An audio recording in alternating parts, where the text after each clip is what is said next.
welcome to Jamie TV. Thank you for checking out another stream. What's going on with that bit?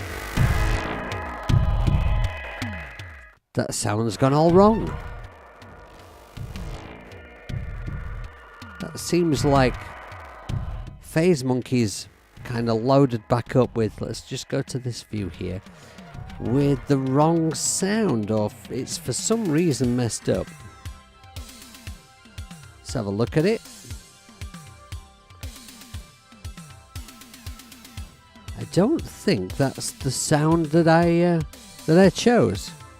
I can't actually remember. Did I save a preset? Or did... I don't think I saved a preset in it. Perhaps I should have done. But still, no worries. That's something that can easily be fixed. Right, let me just move this mouse out of my way and get to the iPad mouse. Which is not doing anything. Has that gone to sleep? Oh, it has. I switched it off, that's why. Okay. Alright then, so thank you for joining me for another stream. Sorry, I was just a little bit thrown there by that sound being all kind of wrong. But I'm not going to start by looking at that particular section of the track. So I think I'll just have a look at that later. We'll put that job off for another time, you know? So it's time to lay down some guitars. I've been really looking forward to this bit. I've not had a chance to piss around with any guitars for this track yet, so this is all going to be as it comes to me. So, you know, I might be having a good guitar day, I might be having a terrible guitar day, it might be disastrous, it might be horrendous to listen to, but it's all 100% live here on YouTube. So let's say hello to some people in the chat. Hi Gerald. Hi Mick. Mick, I actually met in person. Mick is one of my patrons at my Patreon account, and we actually met in person a couple of weeks ago, which was absolutely awesome. Hi Grant and Mateus, thanks for being here. Mick says just checking in briefly, has to go out for dinner with family in 20 minutes. Jenny and I will fly back to Taiwan tomorrow. So I've downloaded your first 3 videos for the flight. All right, that's really, really cool. Cool, Mick. Yeah, so Mick has been over in the UK for an extended stay to catch up with family and me, which is really, really cool. All right, everything sounds good and looks fine, apart from that one sound that seems to have gone wrong. Let's forget about that and we'll look at that another time. I'm keen to get some guitars put down. And that's the one section of the track where I'm not entirely sure what I'm going to do. It's kind of the middle bit where it's supposed to be a nice change from the rest of it. I want some nice rock guitars on the rest of it, and maybe when I've done that, I'll have an idea for that section. So let's just come back to the beginning here. We'll get the... should be using my mouse. Okay. Right, so my thinking at this point is normally my guitars are tuned to E flat. I like playing in E flat tuning. It's something I've done for a very long time, and most of the bands that I work with, because I work with quite a few different bands, most of the bands that I work with playing E flat when we're playing live. So most of my basses and guitars are tuned down to E flat. It just makes it a little bit easier vocally, and I like the sound of it. Now, when I was putting the MIDI in for this track, I put it in the key of C major, nice and easy key, and I was thinking all along that I would probably just knock all of the MIDI down by a semitone and play along with one of my down-tuned guitars. Now, some of the cyber metal tracks that I've actually done in way low tunings. But listening to this one, it sounds kind of, it's a brighter sounding track than the others I've done so far. And I think I kind of would like to keep it that way. I think I'm going to do this one in standard tuning. I like the way that it sounds, and I've got I've got 3 cyber metal tracks that I've already released. I've got 2 that I've completed apart from the mixing process, and I've got a few more that are sort of in the works.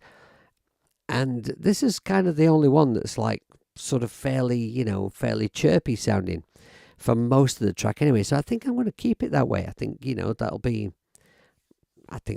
a welcome thing. So I'm going to proceed in standard tuning, I think. I can always change it if I'm not happy.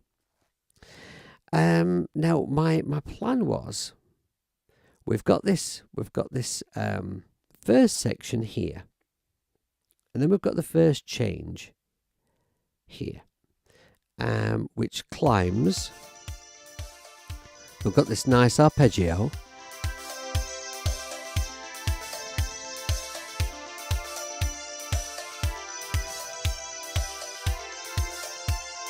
and I was thinking guitars come in here.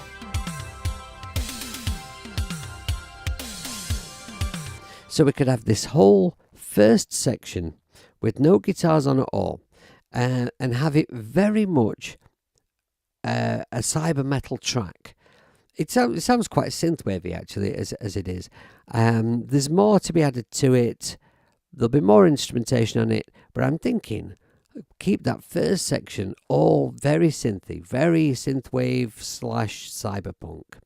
And then after this first climb up here, come crashing in with the guitars at this point. I think that will work. But what I'm going to do is I'm just going to do it, and then we'll assess later whether it works or not.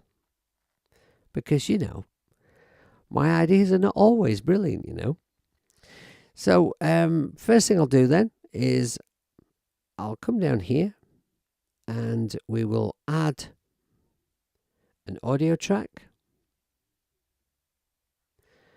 and close that. Don't need that. And we'll come down here.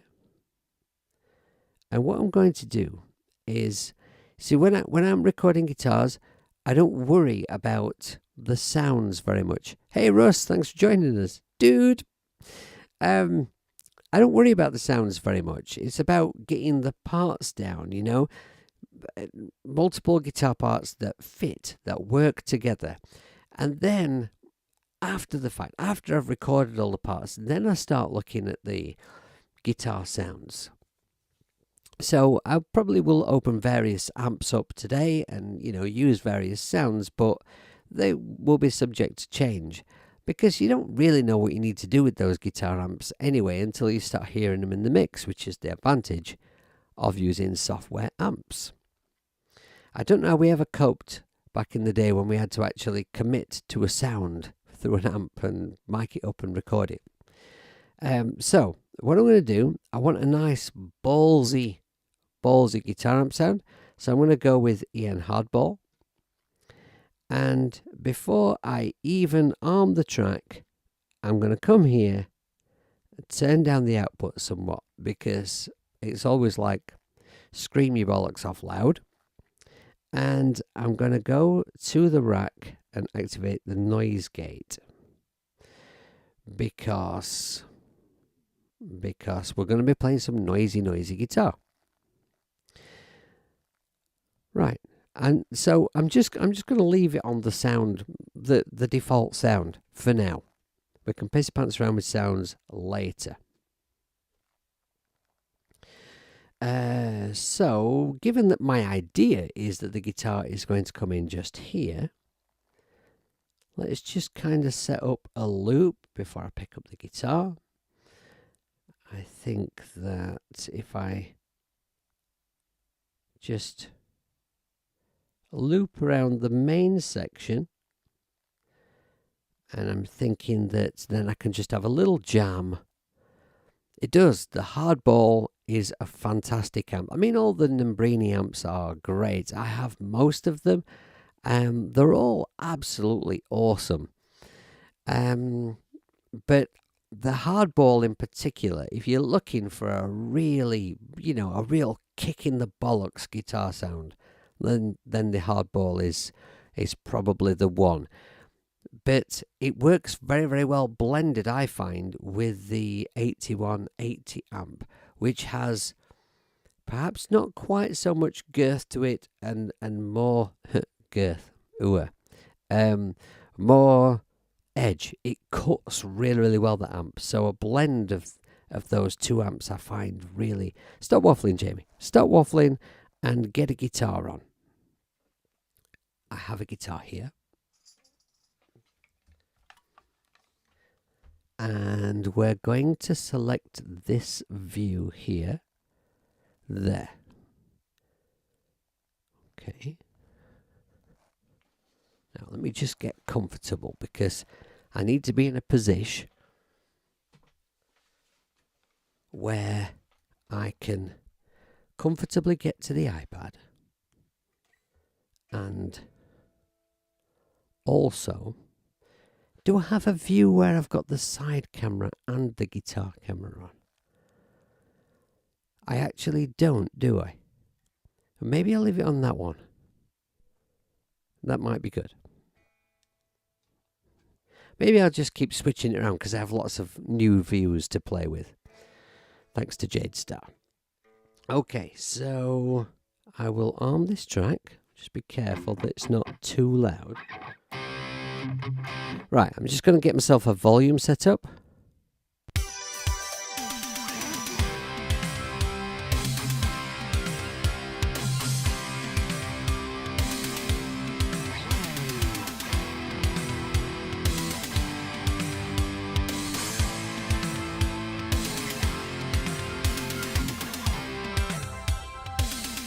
Alright, if you thought I did really, really well there to remember the chords that I put in for this track, I have them written down here in my Darth Vader book. That all of my everything I need to make a note of goes in the Darth Vader book,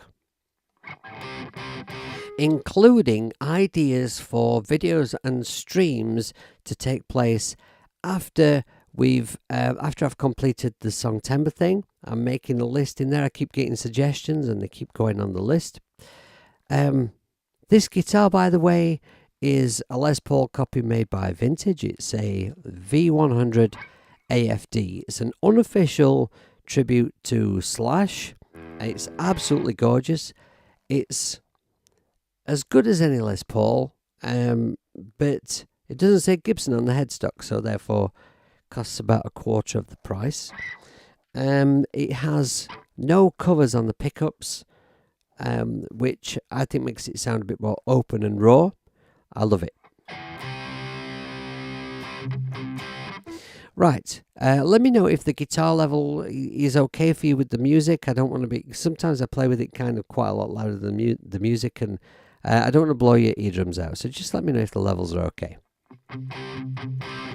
Ah, DJ Cthulhu's here. Welcome, sir. You had an emergency call. I hope everything's all right, young fella. Right then.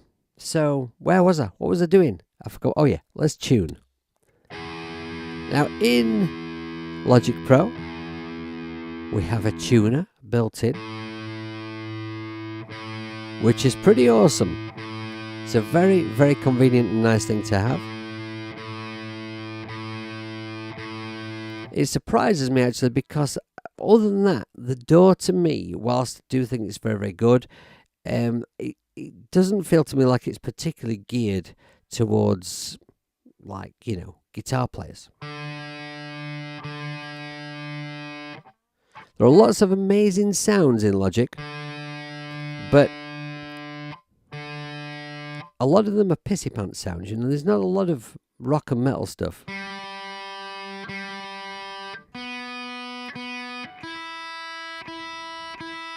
I don't really care about that personally because I have a lot of AV3s, I have a lot of third-party stuff that I'm comfortable with using. In fact, there's an awful lot of great plugins in Logic that I've just barely touched.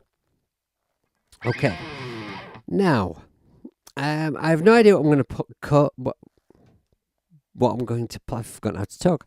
What I'm going to play, so I'm just going to have a little jam. Let's see if I can come up with anything at all.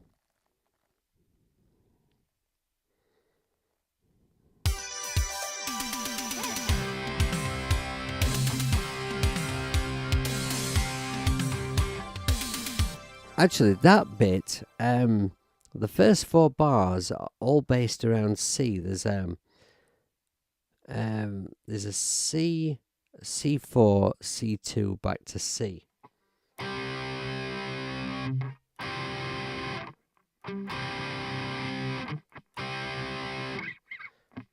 With the highly overdriven sound, and I don't know if those chords are going to work.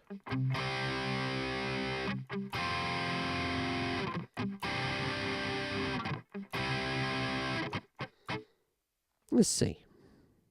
Would it be better if I went like... I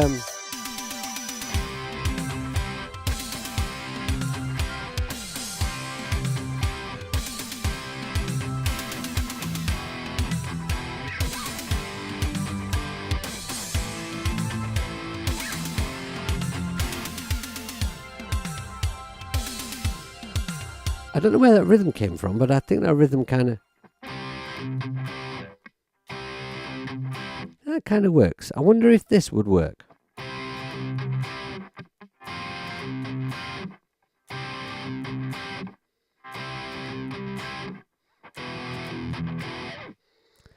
Maybe that. Let's see if that works.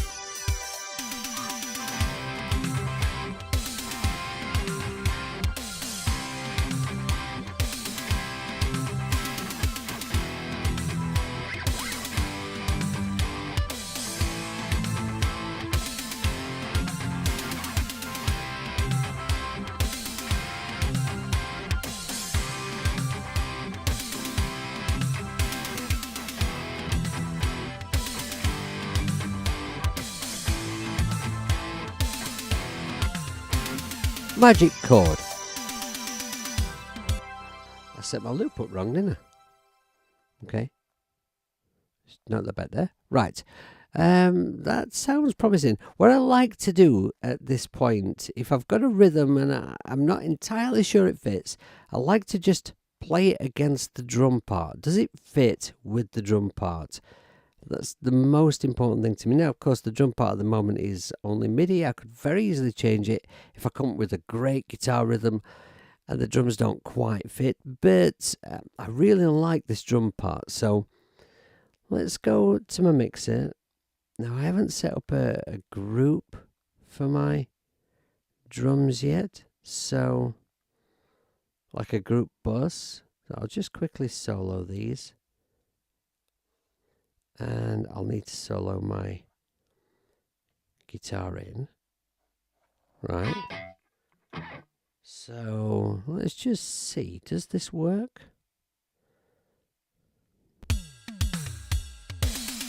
Ah.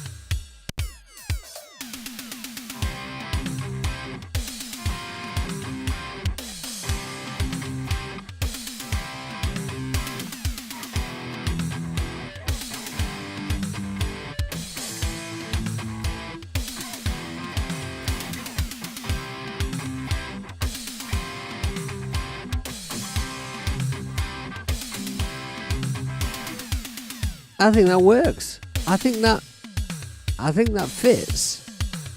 I'm pretty happy with that. What I might do, I think, at this point is, rather than kind of meticulously trying to record lots of perfect guitar that will end up in the track, what I might do is just throw down rough and ready guitars, basically like I'm demoing the guitar parts, because you probably don't want to sit there while I spend 80 years trying to get a guitar part perfect, but we'll see how we go. So I think that rhythm works, and I kind of like that progression. I think it fits with what's going on. What about the frequencies that the keys are in here? Let's just have a listen from that perspective.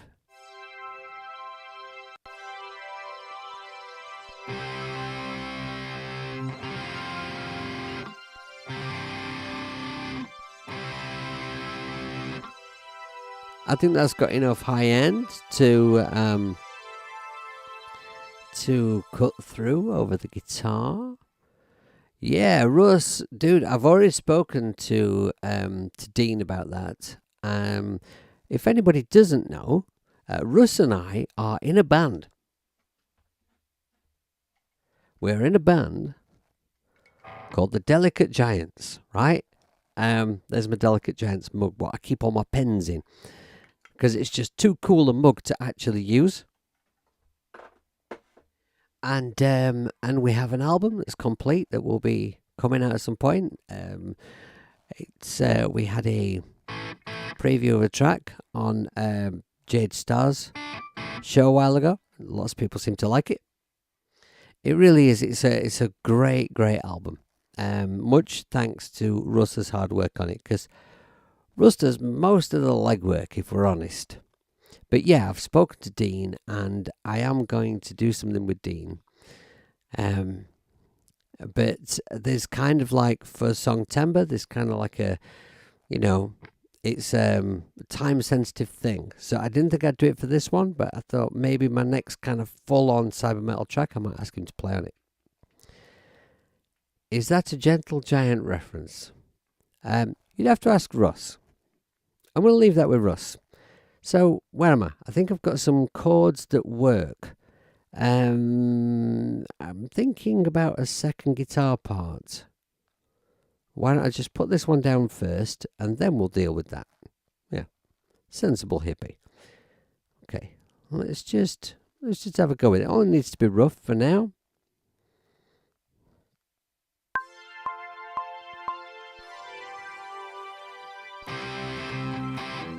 Oh, stupid old hippie fail. I have got stuff soloed.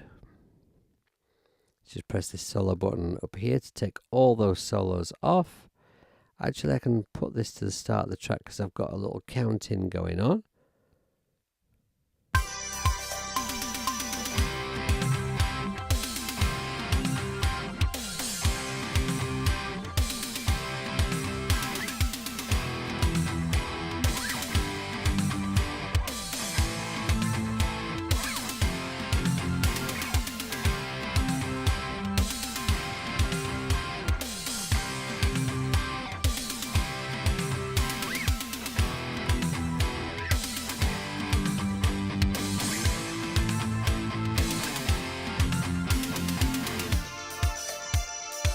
I think that second time through, keep that rhythm going for the last 4 bars rather than...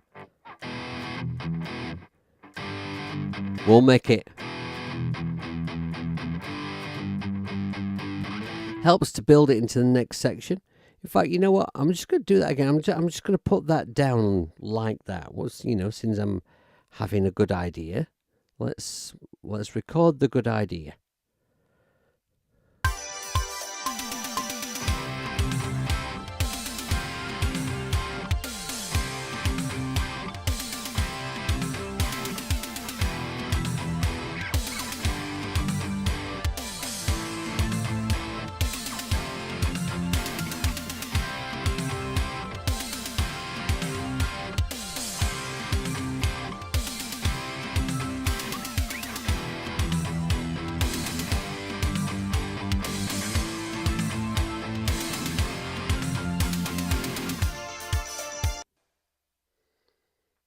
Sounded like I got some hanging notes going on there, but they seem to have stopped now. It was probably Tal. I found that in Logic, that's happened to me quite a few times with Tal recently. It's a shame because it's like my favourite sound, that, Juno emulation. So, oh, hi Ed. Thanks for being here. Right, now then. What about a second guitar part? Let's just turn this one down slightly. So we'll go like this.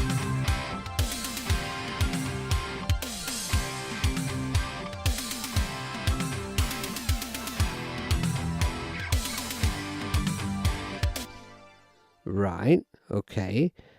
Now, I'm going to come out of here and we will duplicate this audio track. No, that's the wrong button. Press that one.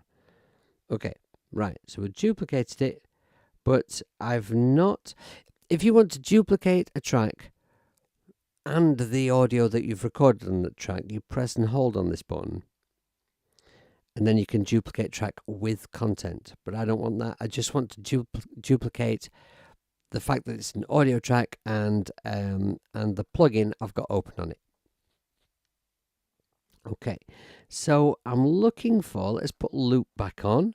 So I'm looking for something to go with that part. I'm thinking some kind of arpeggio maybe?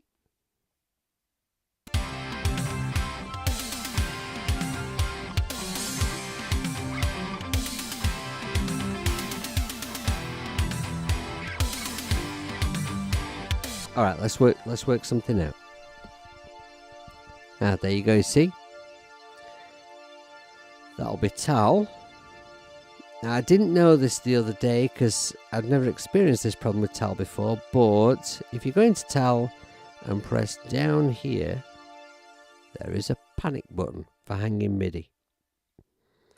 And then it always seems to work just fine after that, but it does keep doing it. So where was I? Right, yes, let's work this out. So, C. And then C4 and then C2. So if I play across here,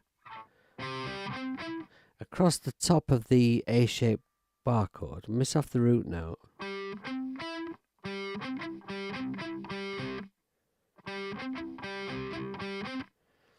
I can get to my 4 there, because the next chord is C4.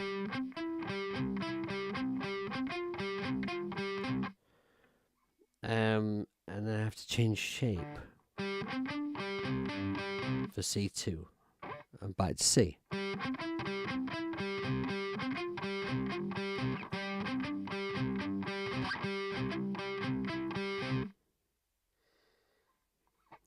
Before I look at the other chords, let's just see if that sounds anything like anywhere near good.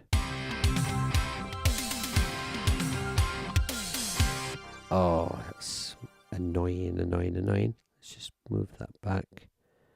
Right.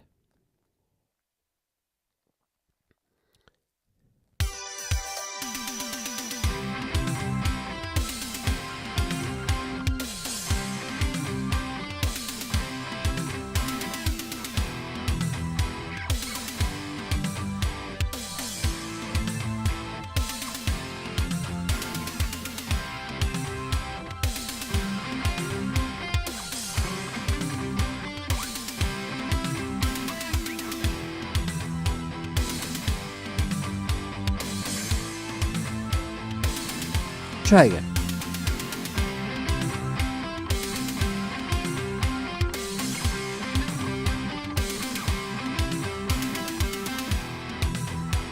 Sounds something like, it might just be a bit too busy. Maybe I don't need to play all those notes.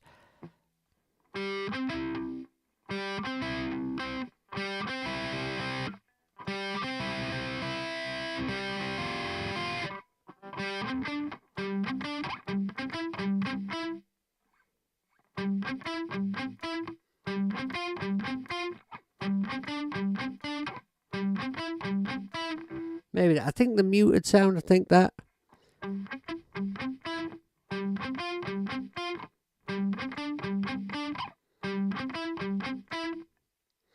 Some Van Halen tapping, you know, there's always a good chance of some tapping happening with me. I just, because, you know, 80s kid. I just love it. All that.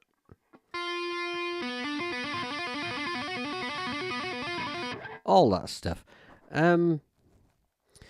Gerald says maybe a bit of masking going on. Both guitar sounds are the same. Yeah. I'm just leaving them the same while I just find the parts, and I'll change them later. In fact, what I am going to do in the course of these Songtember streams is I'm going to show you how I pan the guitars and what I do with the sounds, what I do with the panning and the guitar sounds to make them sit in a densely populated track and to get width to the mix. so that the guitars can sound really powerful and be plenty loud enough, but you can still hear everything else. But yeah, I realise that it might sound a bit of a cluster for the moment, but let's just find the parts.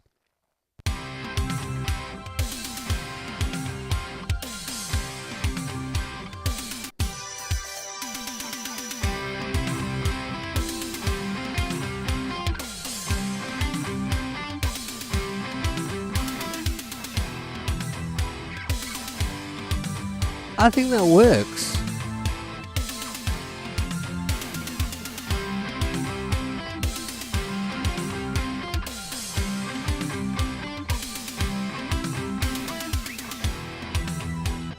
Okay, right. So then, if I'm going to do that, then what about the next chords? Now the next four chords are not they're all just basic chords. They're not because that's a C, C4, C2 back to C. Then it's just an E minor, just a G major, etc. Let's see if I can find something nearby. I'm playing a C here. So I've got E here. I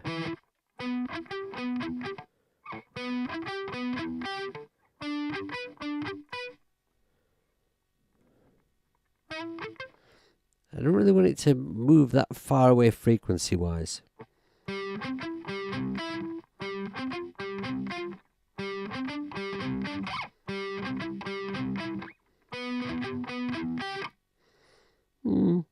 I've got an E here.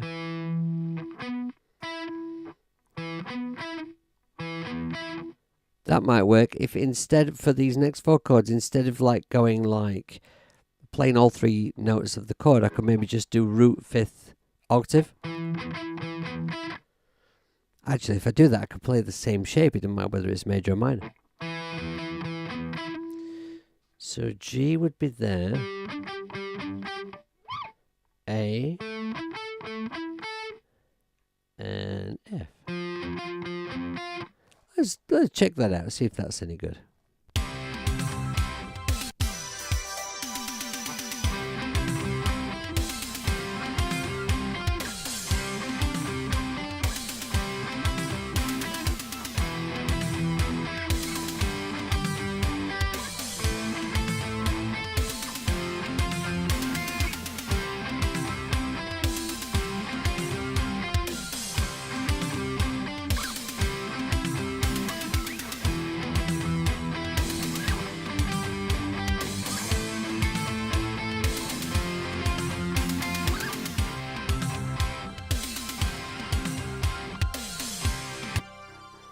Yeah?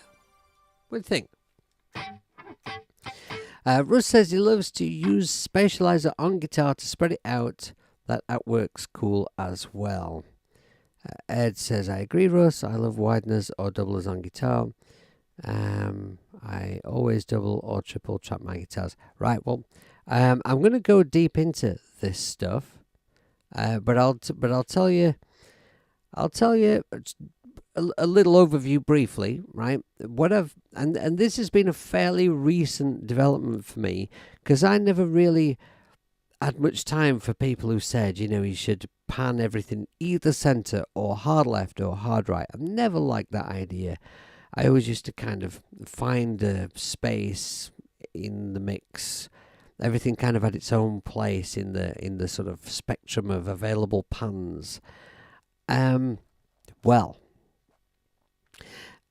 I've found more recently that actually, to make the track sound wider, if you keep lots of things just in the middle and then pan things hard left and right, this works really, really well with rock guitar.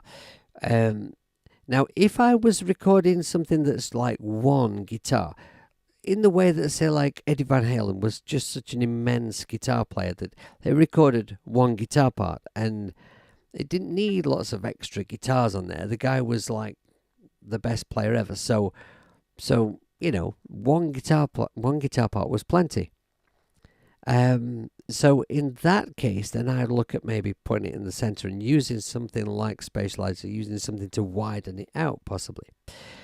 But when you're, just sort of a humble guitar player like me, what I'm doing is recently, if I put down a rhythm part, then I'll pan that hard to one side, and I'll play it the same, or as close as I can get it, and pan that the other way.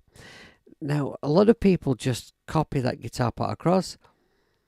Some people copy it across and drag it slightly out of time with the other one to make it sound like there's two guitars. But nothing sounds anything like as good as when it's been played in twice, and you've got all those little human qualities, all those little humanoid differences. It just makes it sound so much fuller. And that's what I've been working on recently. And all my rhythm parts, I've been doing that, a hard left and a hard right. And what I'm a little undecided on actually is whether to use exactly the same guitar sound on both sides for each part, or whether to make slight changes. That's something I'm still experimenting with, and maybe there's no hard and fast rule about how that works best. Just do it for the track. So I will be going kind of deep into that later on, when we get, if I ever get there, if I ever shut up and play some more guitar. Let's see if I'm going to record this one so I can listen back to it and see if I still think that it works. And what I'd like is, no, I wouldn't do that for leads, Ed. No. And one exception. Oh, look, I've got a little pop-up to let me know that there's some download I can get for Streets of Rage 2. One of my favourite games. Retro game available on the iPad. It's really cool. So, leads. Same thing as toms. The exception to my new rule about panning is everything centre, left or right, apart from the drums can pan through the spectrum, and guitar harmonies, well, one will be dead centre, the main one will be dead centre, and then the harmonies I experiment with until they sit nice. All right, so I was going to record that guitar part and listen back to it and see if it sucks. And what I'd like you to do is let me know in the chat, very honestly, what you think. Does it work or does it not work? Just put like suck or suckless, because you'll never offend me. And we don't celebrate mediocrity at Jamie TV. If it's only mediocre, it's not good enough.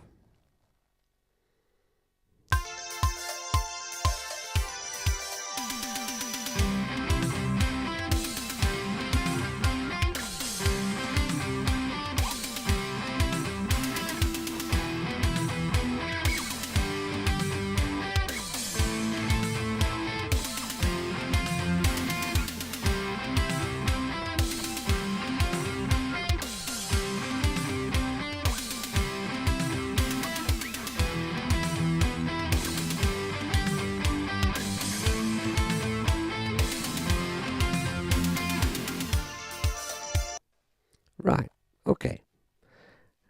Let me just have a listen to that.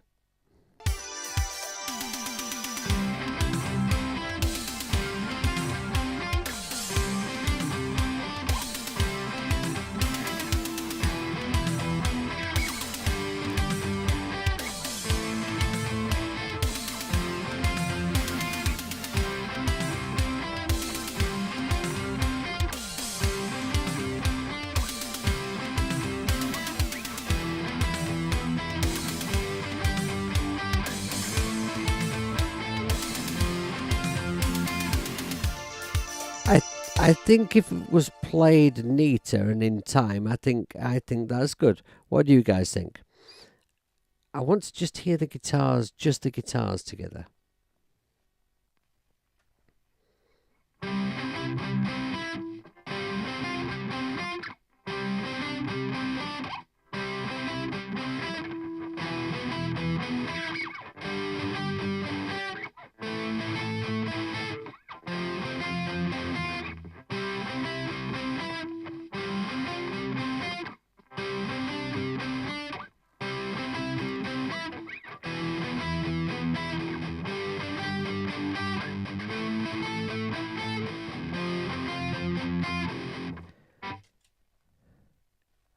Oops, twatted my camera again.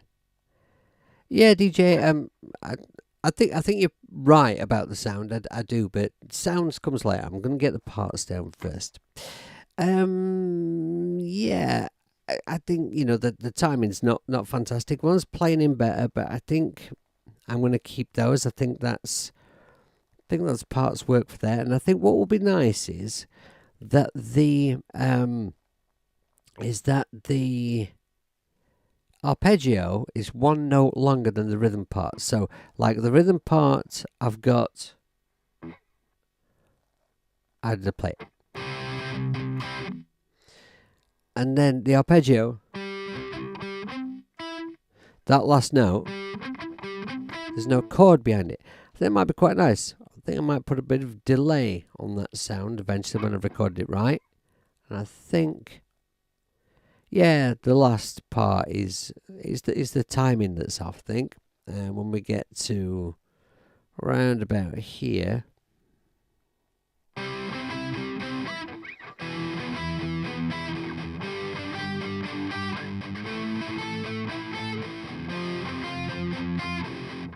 Yeah, the timing's not the best, but I'm just demoing the parts for now. I think I like the parts. Now we've got another. So if you think, when I record these parts properly, if I double them up, one to hard left, one to hard right, and the same for the other part. Yeah, it's a bit. Well, there's no need to be polite and say it's a bit less tight. You could say it's a bit shit, because you'll not offend me, honestly. Because I think it's a bit shit. I need something to put my foot on here just to get comfy. There, that's better. Right. Let's have a look at the next section.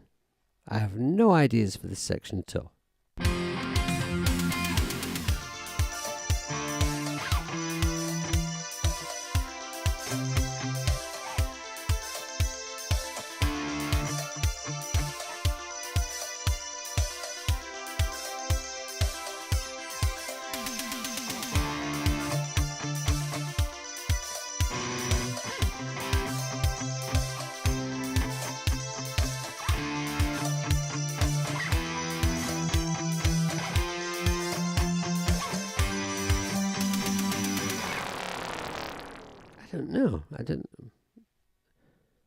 I kind of thought that maybe this section, like, start with a big chord, then some muting after.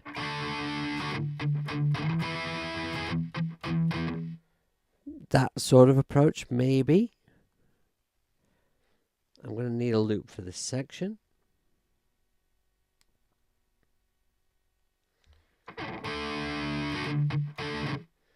Right, now I'm looking at the Darth Vader book for my chords.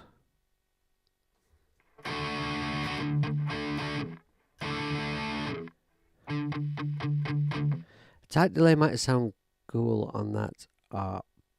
Who knows? I think so. I think a tight delay, because I think it'd just be nice if that one last little note, because it's on its own, there's no chord against it. If it just, just hear that delay, that might be nice.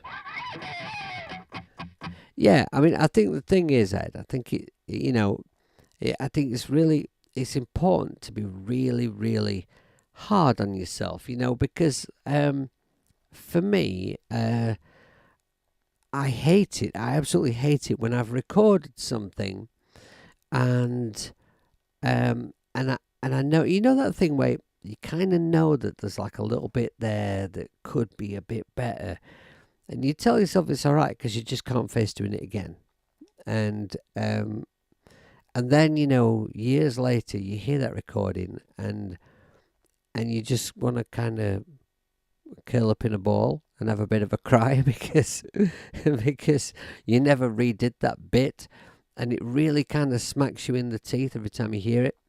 And other people probably don't hear it like you do, but at the same time, you know, you've got to be happy with it yourself. What fart? What farty sound? Are you saying that my guitar playing sounds like a wet fart? It's probably fair. It's probably fair. Is it because... Was it that? Exactly, Ed. That's exactly what I'm saying. I've done it, and, you know, and I never forgive myself. All right, so now, what are my chords for this bit? We've got a D minor. Then a problematic one. We've got a B diminished. I'm not sure that sounds really is really for this track. C.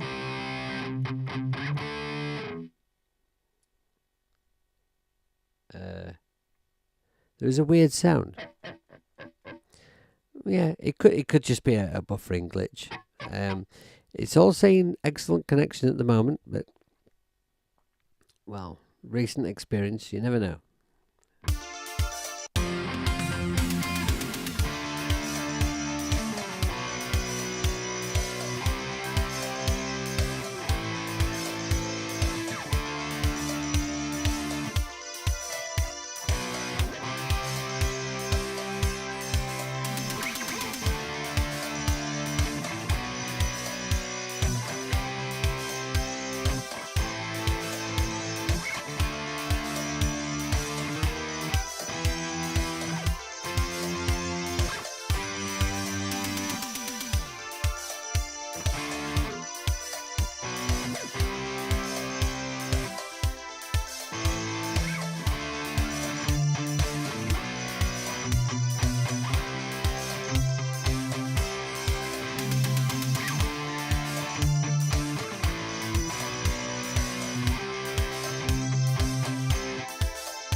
My apologies for the magic chord there. I forgot where E was.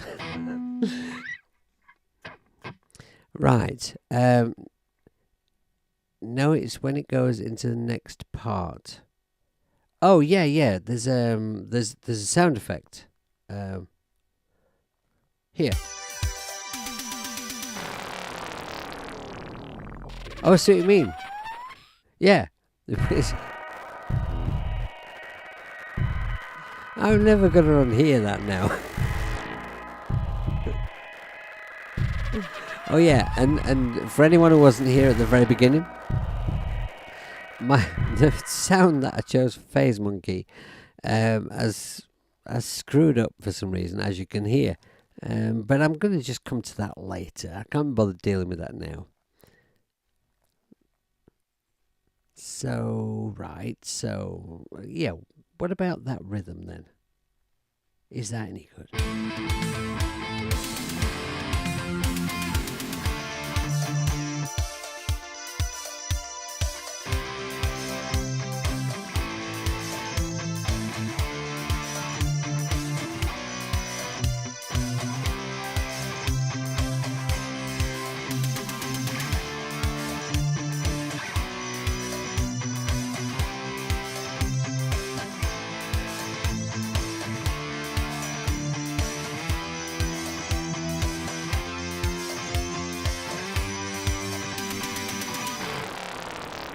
Wet fart.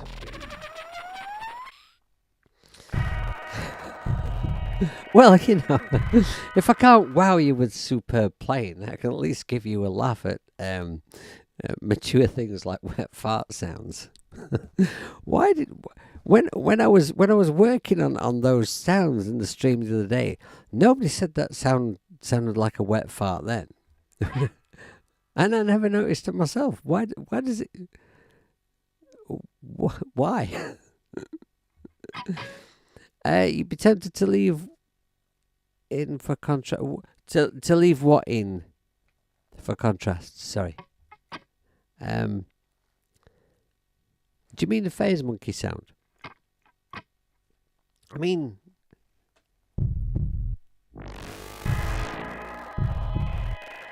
it's just kind of got all extreme lo-fi without me telling it to. Let me think.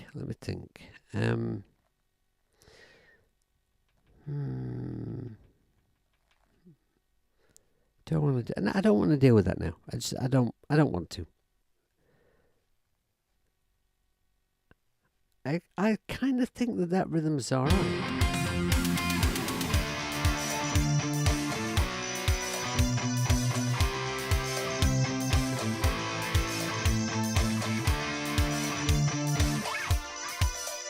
I think it's going to depend what I put against it.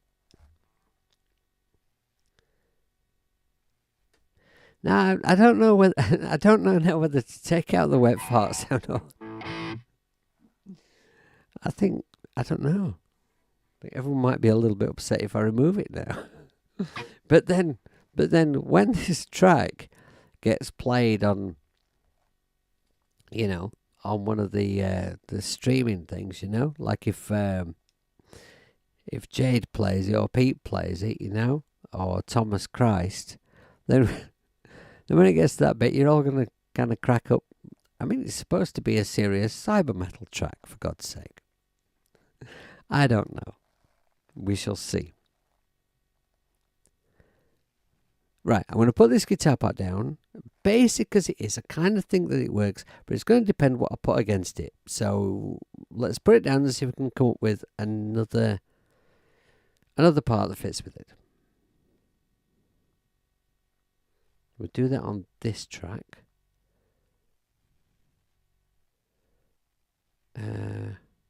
Let me just chop this bit of audio back here. Right. Put that there and record.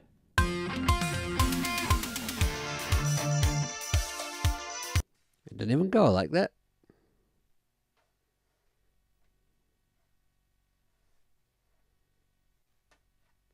And we shall try that again.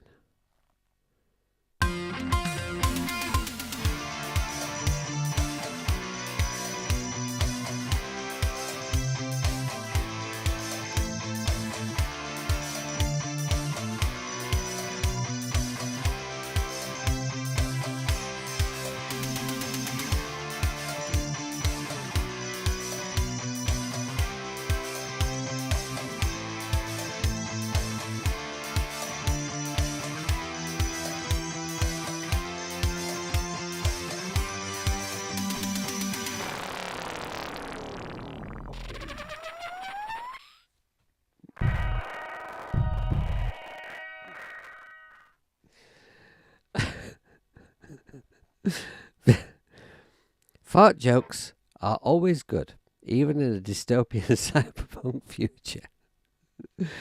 Yeah, I guess so.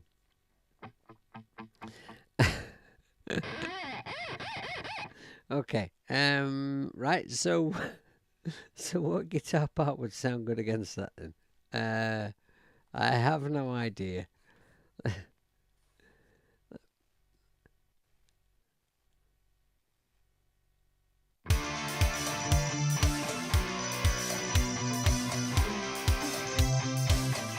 See, I don't think I really want to do another arpeggio and make it too much like the last bit.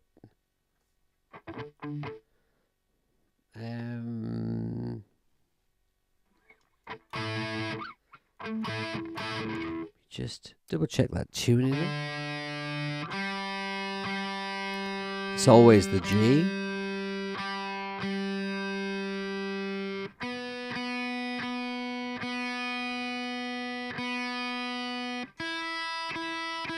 You need more wet farts in your recordings, Ed. It's going to be a thing from now on. Wet fart metal.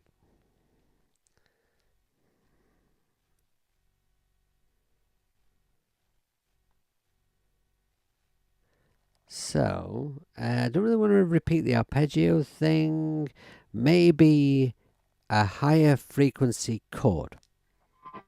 So we're starting on D minor, yeah?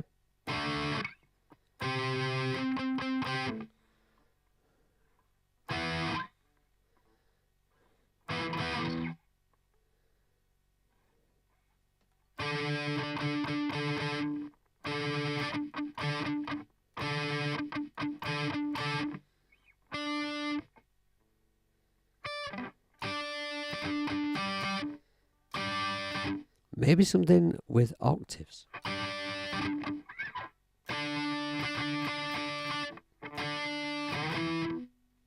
Oh, right. I'm going to jam that. Let's see.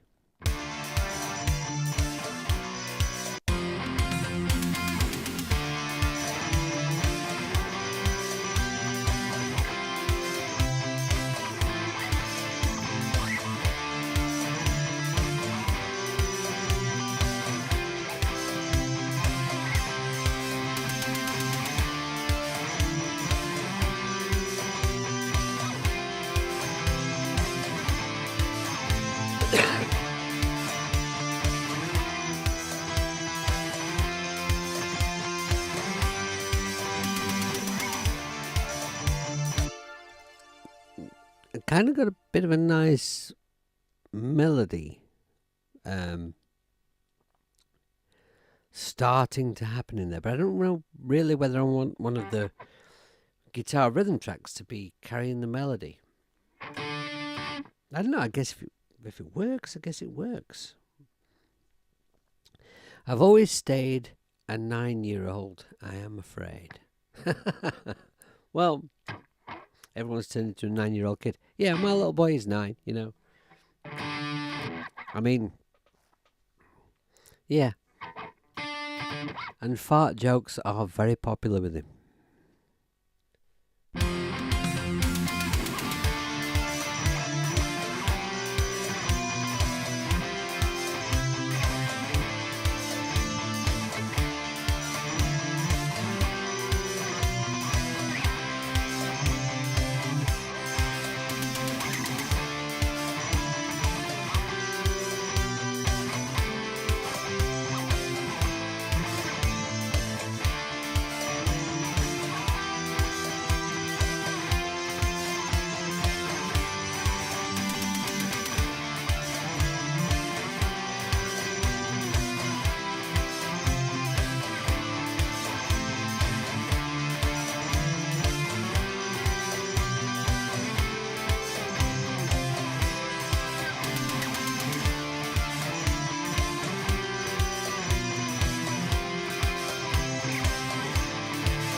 Add some guitar harmonies here and there.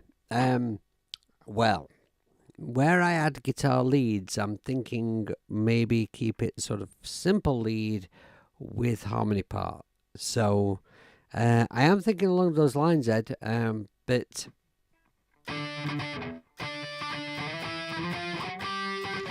for now, I kind of think that this is sounding pretty cool. It's a bit all over the place. I've not got an exact melody part to it now, to going on yet, not an exact arrangement. I might just put something down.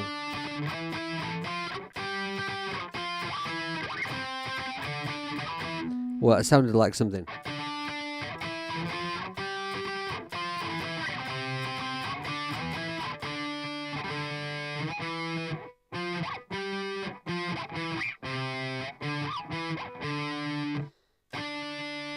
That's something Deep Purple, isn't it?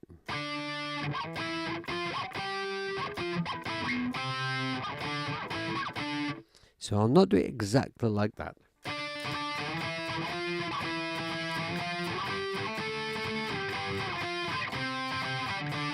Right, but I'm thinking that's somewhere towards what I want. So I'm not worried about putting down an exact perfect arrangement of it yet. Let's just see if it balances nicely against the other guitar.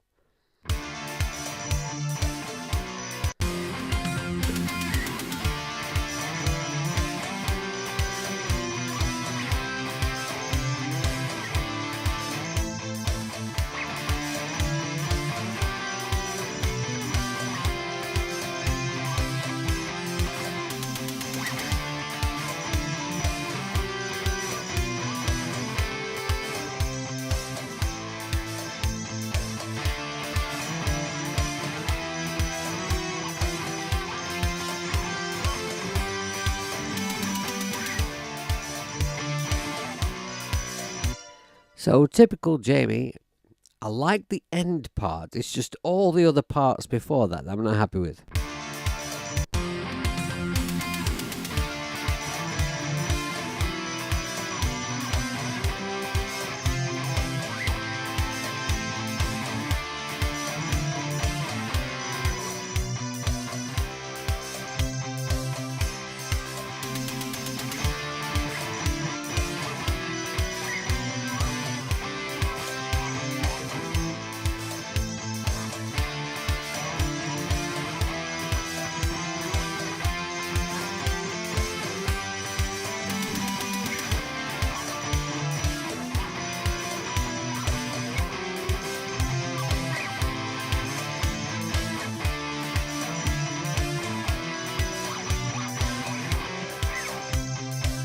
Played something once, right? I played something once and I thought it sounded well, and I can't find it again.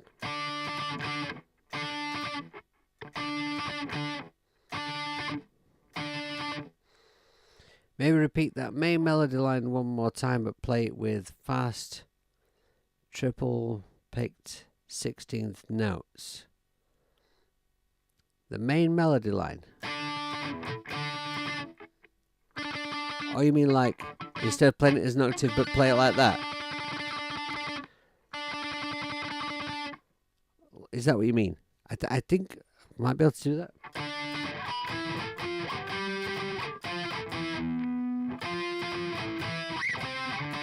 Was that it? Was that it?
Right. Okay. So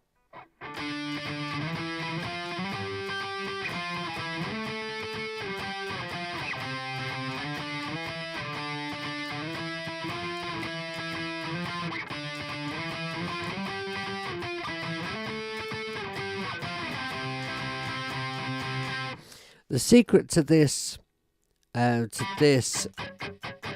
kind of Foo Fighters-y sounding octave thing is about muting 4 strings while playing only 2, and you got to keep that. You got to keep that loosey goosey thing going on with the wrist. You've really got to keep it moving. You can't pissy pants around with this. It just can't be too sort of controlled. You've got to go for it. You like the variation? Well, let's hope I can remember the bastard then.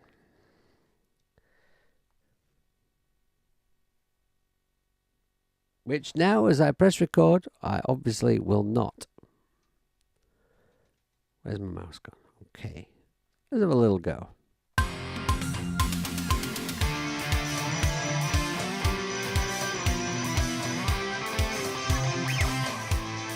You know, kind of like that. I really, really, really hope that Apple bring us a nice little delete button. Why should you have to go into a menu to delete? That's just stupid.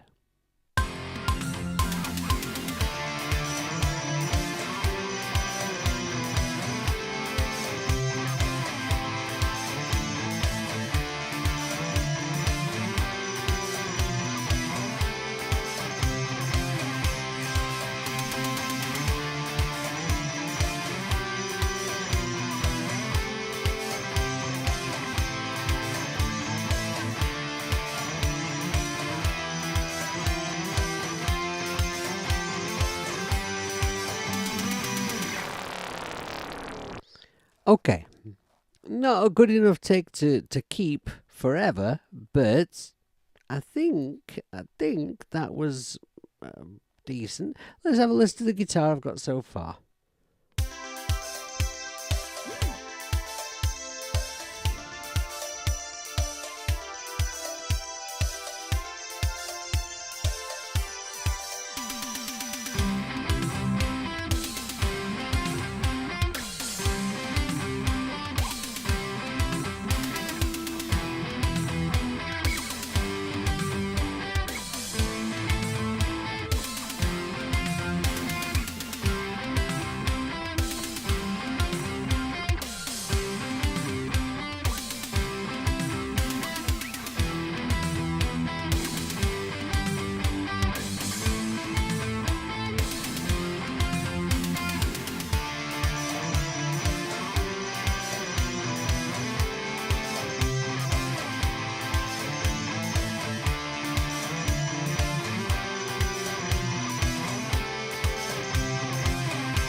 Wet fart metal. Now, stop twatting the camera, honestly. Calm. Right. Okay. Now, Russ says, would the back button work as a delete save, as a delete button to save menu diving? Right. Well, that's a very interesting question, Russ. When you go to undo up here, which I'm going to press and hold on but not press, because if you do that it shows you what the undo is going to be, right? It doesn't always undo the last thing that you did. There's some serious buggage going on with Logic Pro for iPad when it comes to the undo and redo. Not always. Sometimes it works great, but quite often I've pressed undo, and instead of undoing what I just did, it undoes something that I did 20 years ago. And then you're like, oh, right, so what do I do now? Do I press redo? Dare I? Will it correct that incredible, immense arse up that it's just done? Or do I go and try and fix that? And it's tedious, to say the least. You know, bearing in mind the lack of delete button. Right, so now I'm a little ashamed of my playing here. It's extremely rough. But it is just a case of getting the ideas down for now, and I can, in my own time, put down accurate parts without boring you to death with that. So, and I'm kind of pretty happy with these parts. I'm not saying they're definitely how it's going to be, but I'm pretty happy with that for now. So then what happens is, then we get to the wet fart section, where I need to fix Phase Monkey and decide whether or not to keep in the wet fart sounds. Then basically at the end here, it repeats the sections that I've just put guitars down on, so I kind of know what the rhythm parts are going to be for here. If I'm keeping these rhythm parts, that's what will happen here too. So now I can either move on to looking at the wet fart section, or I can have a look at some lead. So Russ is still not. Question, Russ. I know you're not using Logic Pro yet, but have you tried the trial to see whether or not it's something you might like to dive into? I just wondered whether you'd done the month free trial thing yet. Okay, right, so if I am playing in the key of C, then I could play in my A minor scale. That's nice and easy. Right, so I'm going to duplicate this track. And I'm just going to play a lead with just the same sound, just to get ideas down.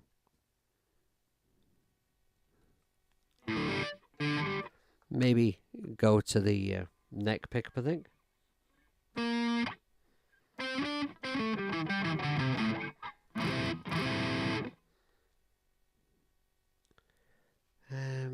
Maybe.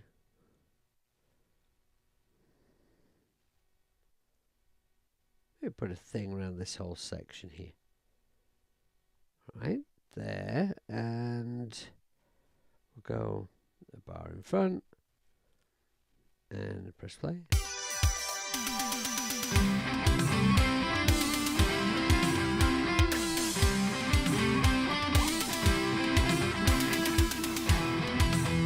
Right, that arpeggio bit is a bit loud to be playing over.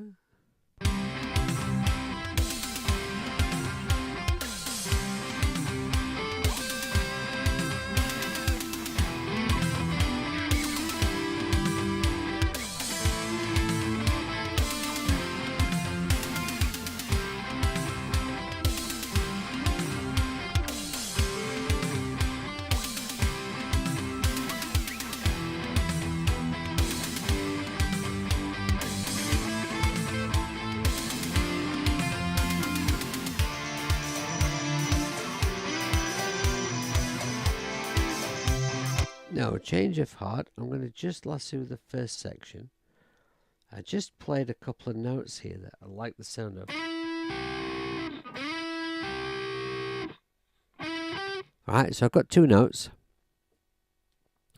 Alright, so Russ says, paid for a year, intend to use it on future Delicate Giant stuff. So me, you and Dean can have the entire projects next time around. So we're all working from the same page. Well, that'd be awesome, Russ. That will be awesome. How are you finding it because I know you don't like Cubasys because it's difficult to manipulate with one hand. How are you coping with that with Logic Pro for iPad? I'd be interested to know that.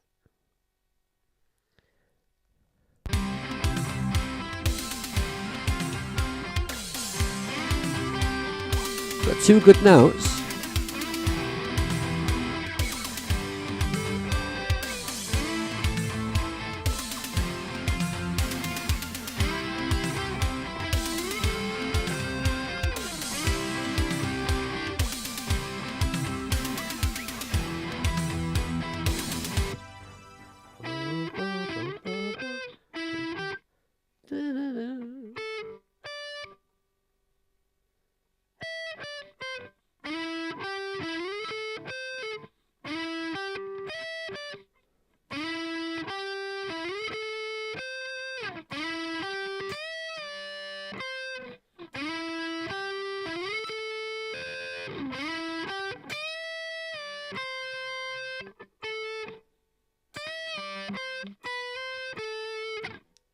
Something like that. Let's try that.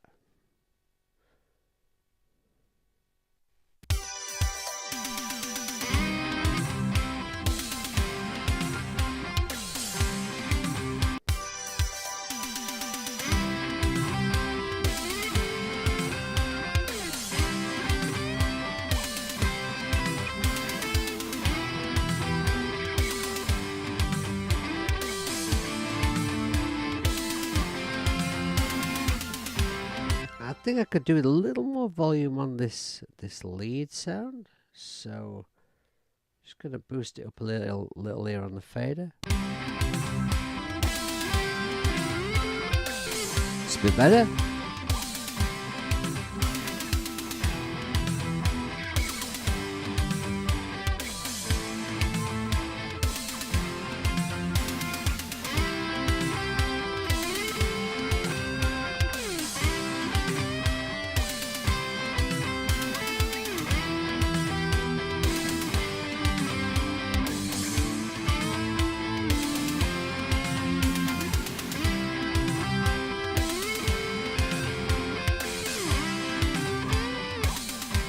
That sucks.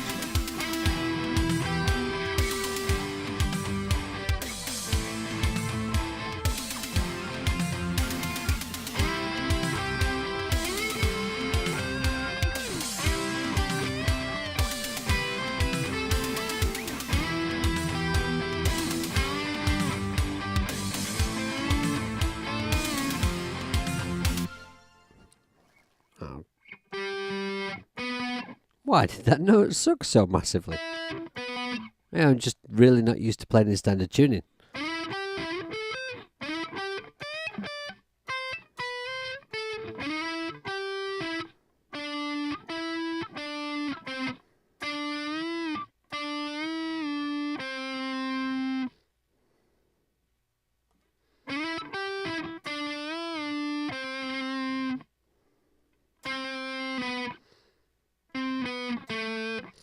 Kind of feel this melody going down here, but it's kind of goes down kind of low to kind of low notes. Sort of worried it's going to get lost in the rhythm part. All right, so DJ says not a fan of subscription software. To be honest, neither am I at all. And I have no contact with Apple whatsoever. So unlike a lot of software that I use on iPad, which, you know, developers send to me for nothing because I'll do demos with it and it helps to promote it. So why wouldn't they? I have no line of communication with Apple whatsoever. So, you know, I'm paying for my own subscription. I don't like it, really. I'd much rather kind of own it. But, you know, I have been kind of wondering recently whether I might be a bit of a dinosaur, thinking along those lines, because, you know, when you look at all the streaming services and everything, and when we look at what we pay for them, you know, and I use Logic Pro an awful lot more than I use Netflix, right? So I'm kind of, there's that, and also it kind of occurred to me that now that Logic Pro for iPad has appeared, and this has opened a lot of doors. A lot of developers have started to look now at iOS much more seriously. So this is going to mean that lots more of the bigger names in software for music are going to start bringing their stuff to the iPad. So what if I paid 60 quid for Logic to own it? And then, you know, in a couple of months' time, then there's another digital audio workstation that comes out on iOS, and I have a look at that and decide I prefer that, and I'm not going to use Logic Pro anymore. I just stop renting it, and it's kind of nice to just own them anyway, you know. I suppose there is another side to it, you know, but just looking what Russ has put. Same problem, still working in Nano Studio 2 and then duplicate the parts into Logic. So I'm working in 2 DAWs, but That is not so unusual for me. I'm just replacing garage. I see. Yeah. All right, yeah. I get that. That's cool. I suppose what will happen is you're moving into Logic instead of GarageBand, so you will have a lot more at your disposal, including a fabulous mixing desk. For me, in Logic, right, the tempo track is why I use it. But I do absolutely love the mixing desk. Which, let's be honest, is better than Cubase's 3. Which doesn't have a tempo track at all.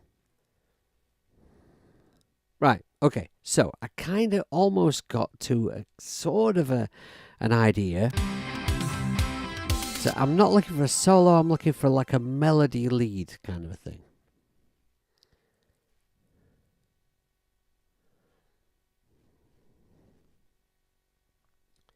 So. Okay. Oh, Jade's here. Right, so. Jade. I have some disturbing news.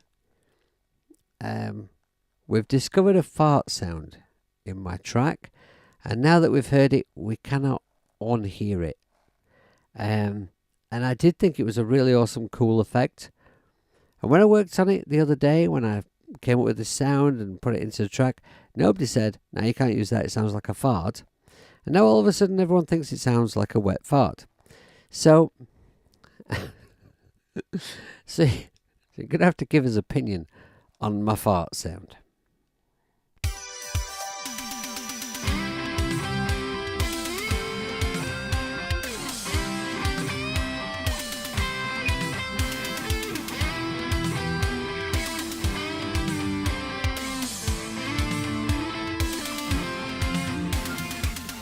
That last bit's just too throwaway. Shite, in other words.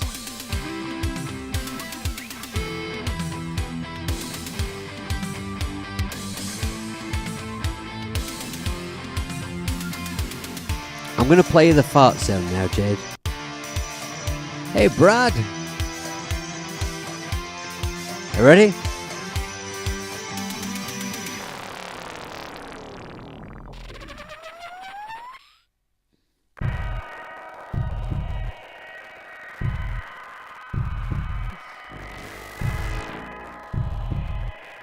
Maybe that's why this sound from Phase Monkey's all screwed up.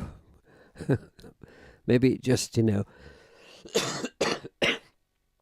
it was it was the power of the wet fart sound that disturbed it. I don't know. I don't know what's going on with either thing now. Yeah. All right. Okay. I almost have a thing going on.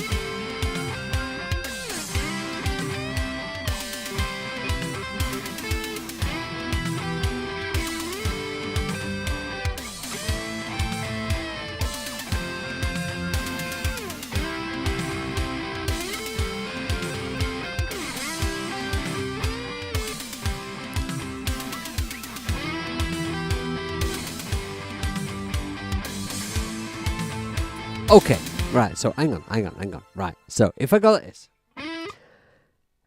Yeah. Well, nobody thought it was a fart when I came up with it.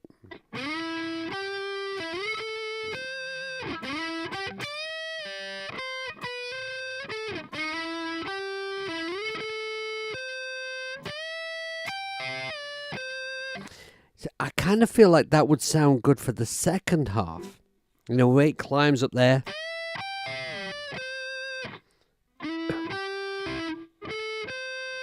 Come on, I must be able to come up with one more idea.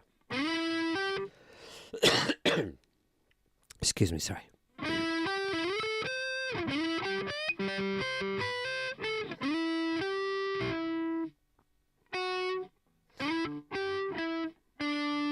Perhaps one that's in key, maybe. Hang on.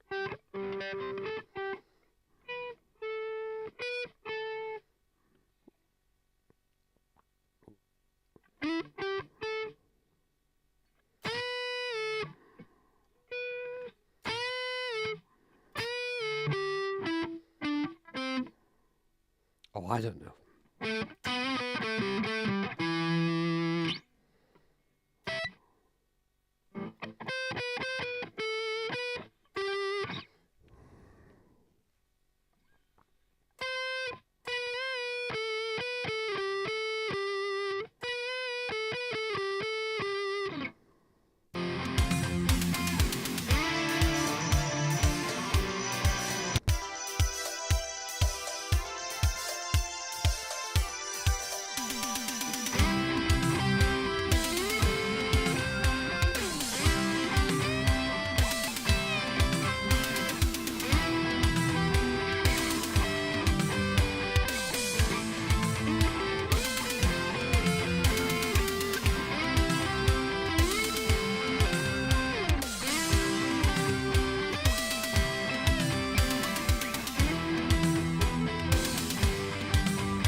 All right, okay. So kind of have like, like some sort of melody coming together. It's not quite all that. Convert the fart MIDI to audio and revert.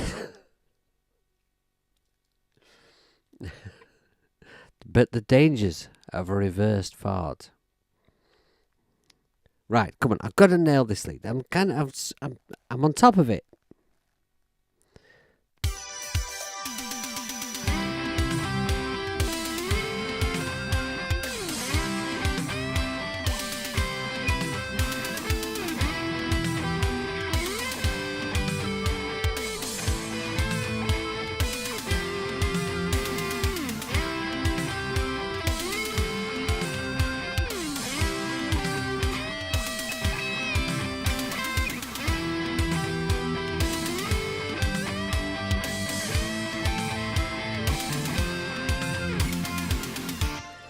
I wonder if when I go up to that, I could do some of that.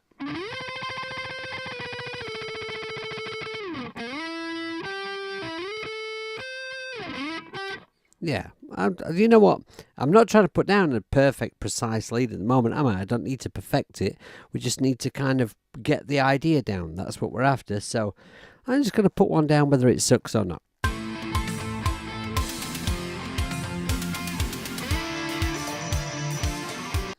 But what I will attempt to do is put it down in the correct section of the song. For Christ's sake, Apple, give us a delete button.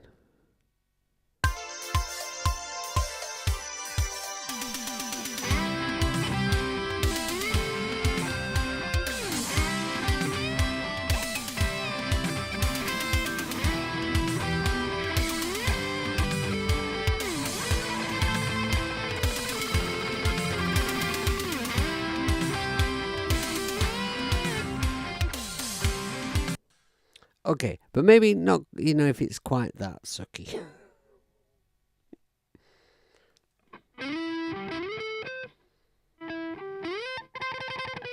Yeah, okay.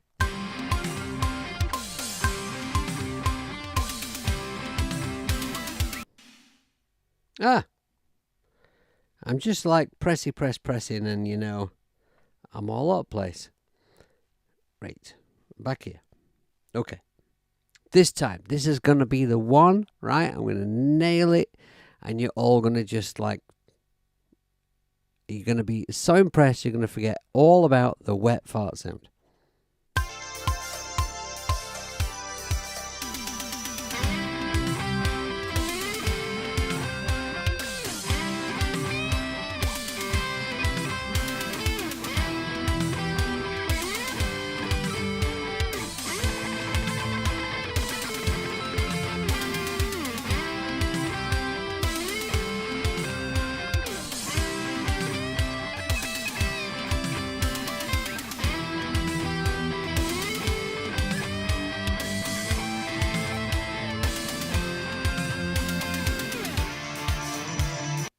All right, I kind of, I wasn't massively impressed with that last bit, but I kind of know what I was going for. I'm close enough to what we're after.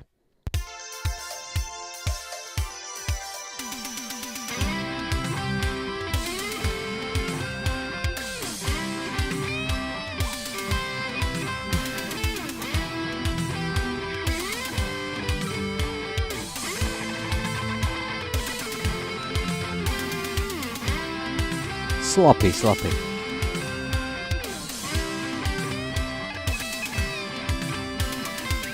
Timing.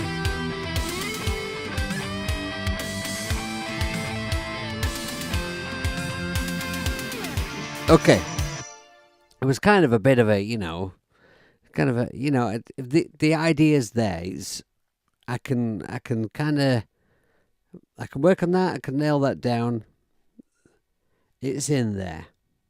Right? So let's see, what about this bit? In this bit, am I going to go with more guitar lead, or am I going to go with a synth lead instead, or maybe even not any melody at all, perhaps, or other options? What Mateus said, we could go with a tapping thing in this bit.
See, I don't know because that octave part, if I just bring it up a little bit in the mix,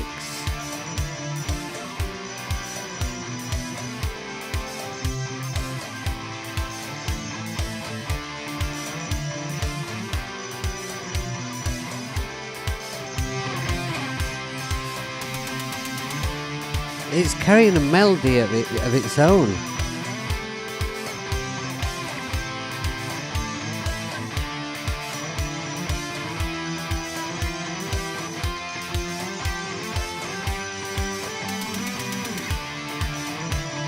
So I don't think I'm going to do a guitar lead there. I think that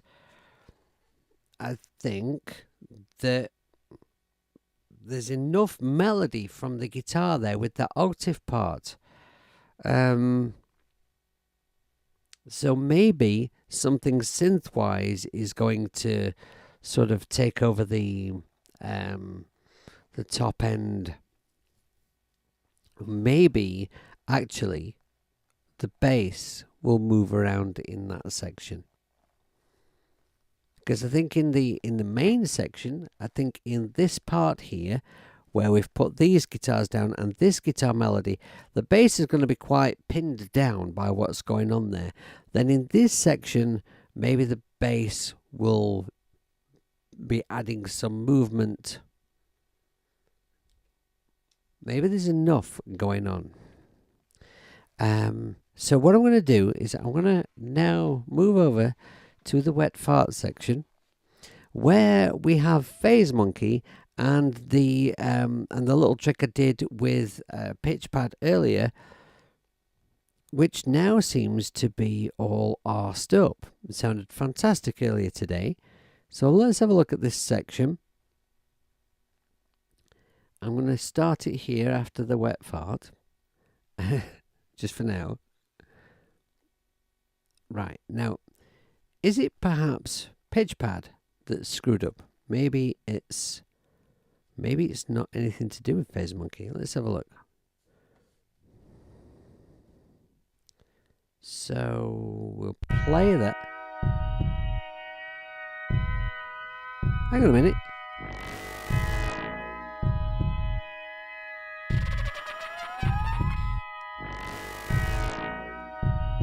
It sounds alright again. It's corrected itself. That is the sound I had before, isn't it?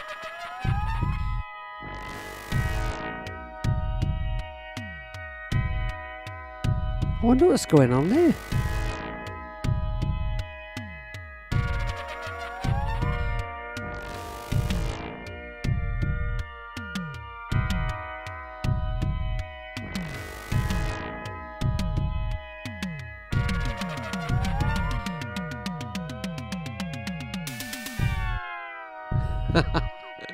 I never heard it in a loop like that before. Right? So let's step it at the end again.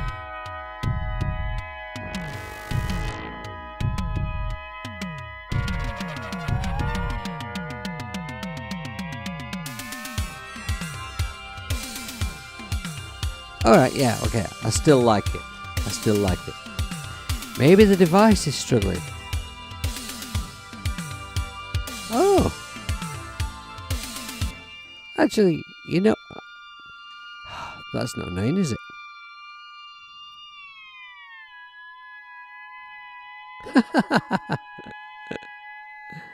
Let's just see if we can get this hanging note from Phase Monkey to show up. If I mute it, that'll make it show up. What's the CPU usage? Maybe the device is struggling. That's actually a very good question because I never even considered that. CPU. See, because this is an M1. This is an 11-inch 2021 M1 Pro with 1 terabyte. So it's 16 gigs of RAM, and it's never struggled with anything. Is that true? I once set up a mighty project in AUM to test it, sort of put it through its paces, and made it struggle. It took a lot. It took an awful lot. But here's the thing: is I used to complain that Cubasis 3 couldn't handle enough AUV3s without falling over when it first came out. And so I was experimenting with using AUM as a DAW because it could handle a lot more. And then, of course, they sorted Cubasis 3 out. Then they brought in the multi-core processing. And now it handles more AUV3s at any one time than anything else, and massively more than AUM, and more than Logic Pro, I have to say. So let's just unmute that. We'll see if by playing it we can get rid of the hanging note, and let's look at the CPU, because PitchPad is demanding. It's a really good point.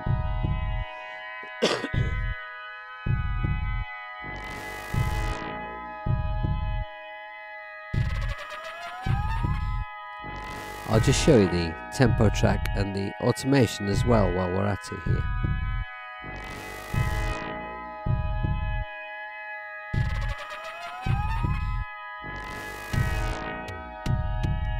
So the CPU meter is up here.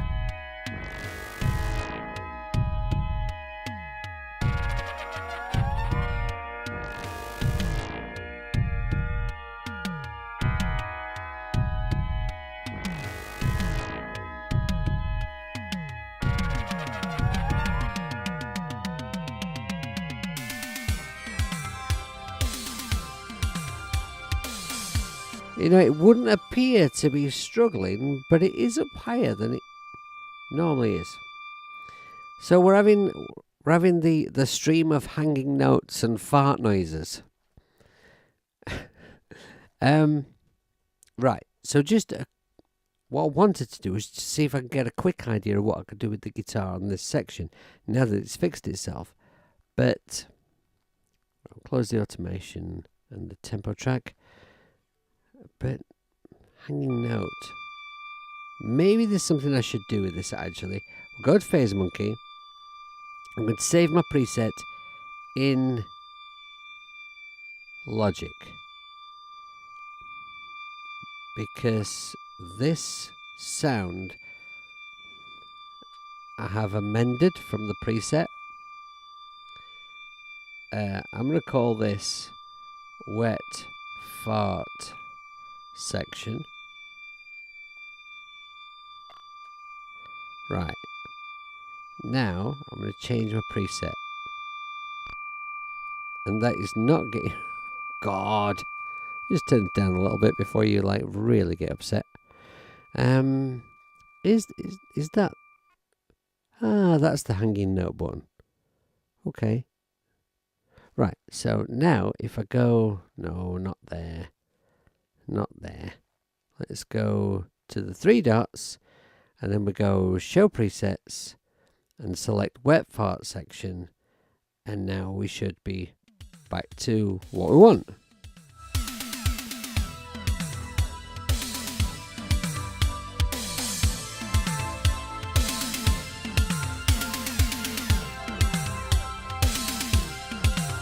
So what key am I in this middle bit? In the middle bit, I am in the key of C minor.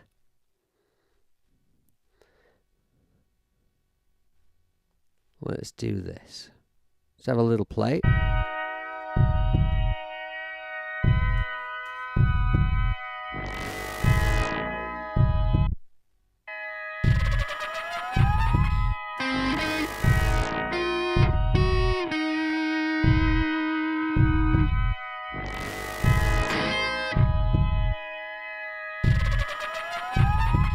Are we sure I'm in C minor?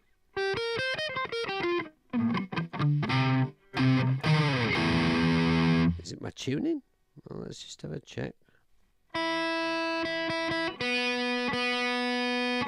It's not bad.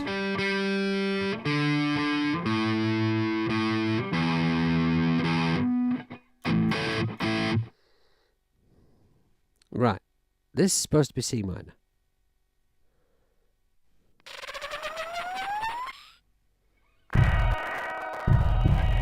It's done it again.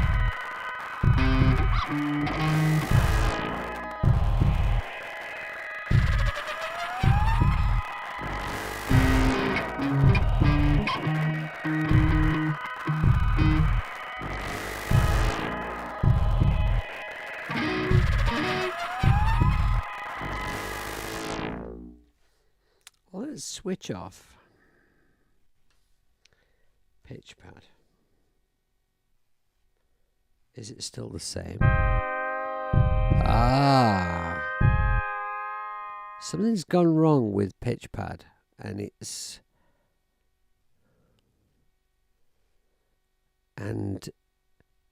making it play in the wrong key.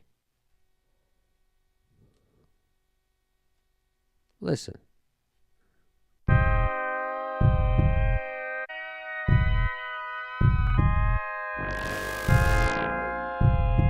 Now that's not what it did this afternoon. Okay, I'm going to switch it back on. Let's go to our automation and see what we've got going on here in automation. There's my core pitch setting. That looks like what we did earlier.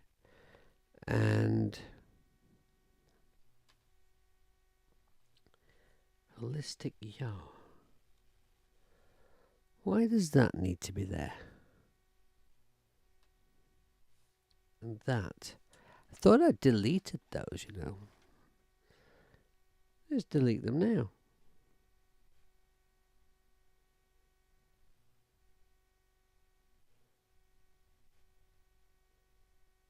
Okay.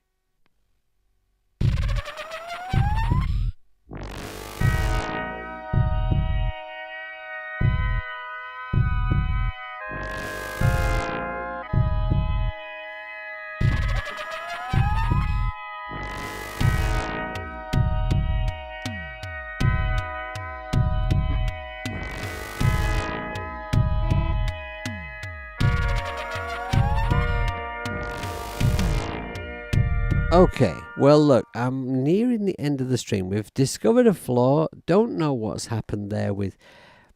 the problem is with PitchPad. And so what I've done, for anyone who missed what we did this afternoon, let me show you quickly. So we use PitchPad, right? Awesome new app from Audio Brewers to automate the pitch of Phase Monkey from a G major to a C major at the end of the wet fart section of this song. And if we look at the automation here, you can see there we're simply, well, there, those 2 points where you can see we're moving between the two pitches. It worked perfectly. It sounded awesome. But now it's affecting the pitch before that. Now, is this value here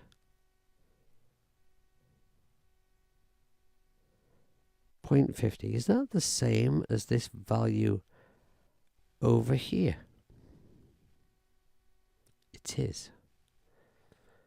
Right, okay, I'm nearing the end of the stream. I'm running out of time. So that's something that I'm going to have to take a look at and work out what's happened there. And I shall report back to you about it.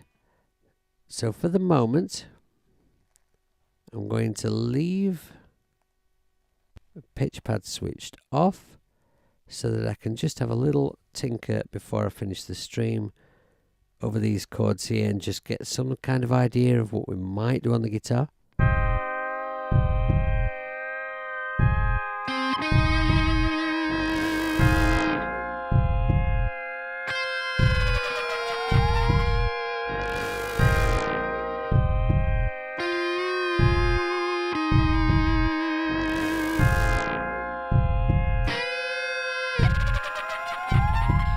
Some out-of-tune bends apparently.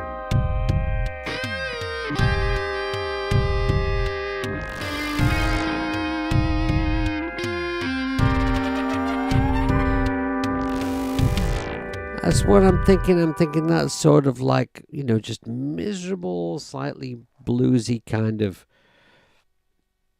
miserable licks. Just not many notes, just some, you know, tasteful, miserable deathbed licks.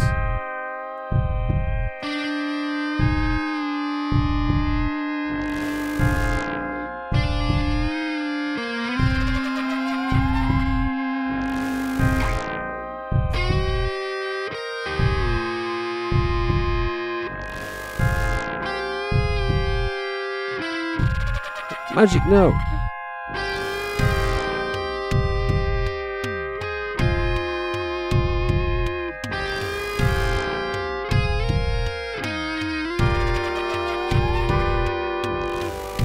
That sort of thing. Minus all the notes that were really bad there. Okay. Yeah, it does. I think it might be a bug in the app. Maybe if I just restart Logic Pro, that might fix it, and that will be my first port of call. So in this section, I'm not sure what I'm going to do. I've basically got Phase Monkey playing the chords, and I've got Blipbox playing the percussion and fart noises. And then Drum 80 comes in with some extra drums to build it back to the final section of the track. It needs more. I'm thinking miserable guitar lead, but it needs more. I'm not sure what else at this point. So maybe that's a bit of experimenting for... I think tomorrow I'll do more guitar, maybe some bass. I would appreciate if any of you have stellar ideas for what else I should put in this bit. I've not added the choir yet. Definitely going to need some choir. Maybe some magnificent, dramatic sound.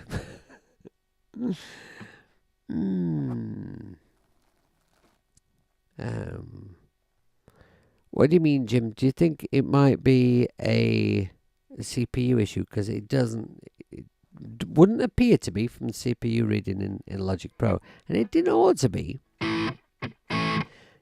It's the M1 1 terabyte, the 2021 model. So it should be okay. I'm not sure. I don't know. I'm going to have a look at these things. I should report back to you. So for now, I'm going to leave it there. I will play you out with what we have, and maybe play you out from the guitar part there. We'll do that. Let's just bring you in from about here.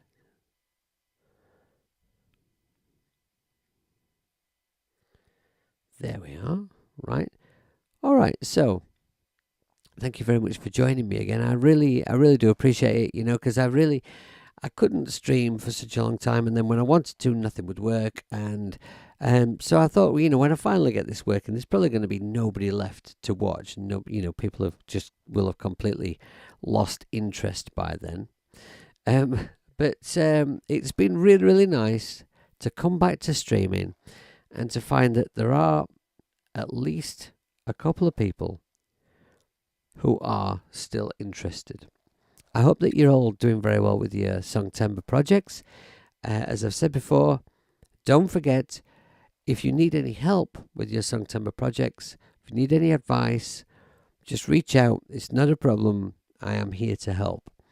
If you're on my Patreon account and you'd like me to play on your project, then again, reach out. Don't forget that I do offer that service to patrons. Also, at my Patreon account, I have some codes for AB Pitchpad X, which I demoed earlier. So if you're not a patron, then become one immediately, because after I finish this stream, I've got a couple of bits and pieces of jobs to do, and then I'm going to be on my Patreon account giving the codes away to the people who have commented and said that they want one. So do it now.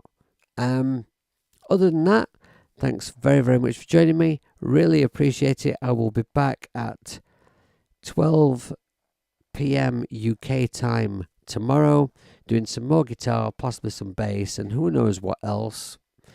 So until then, take care of yourselves and be extremely good people and make lots of music. Crack on with your Songtember projects and try not to piss your pants about. I will see you later.